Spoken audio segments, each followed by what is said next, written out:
que el grup parlamentari popular català acabem de presentar en el registre del Parlament de Catalunya la nostra proposició de llei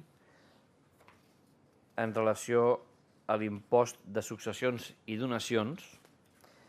per tal que a Catalunya els ciutadans i les ciutadanes de Catalunya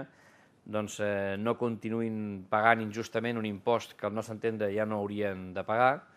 que, com sabeu, ja hem dit en reiterades vegades que és un impost injust i desfasat i que no respon ja a aquestes alçades als motius pels quals va ser creat en el seu moment, que a més genera un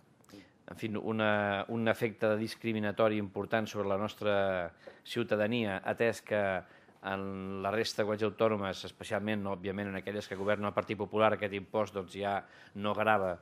tant o no grava gens a les persones com passa encara a Catalunya, malgrat la reforma que es va fer l'any anterior, però que, com vostès saben, per nosaltres no és suficient. I, per tant, avui nosaltres presentem aquesta proposta nostra que ara els hi explicaré. És una proposta que és molt fàcil d'entendre, perquè el que fem és fer un article únic, en el qual el que proposem és que, una vegada calculat l'impost sobre la quota íntegra, la quota tributària, s'apliqui una bonificació del 99,9%. I que, per tant, això, com succeeix també en alguna altra comunitat autònoma governada per el Partit Popular, com deia,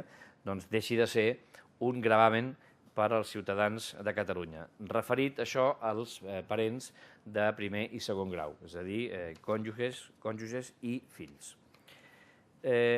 Vull cridar l'atenció sobre l'especial rellevància que té la presentació d'aquest projecte, d'aquesta proposició de llei avui per part nostra, perquè nosaltres entenem que en aquests moments a Catalunya s'està produint un incompliment flagrant de compromisos electorals per part de Convergència i Unió, de qui governa en aquests moments,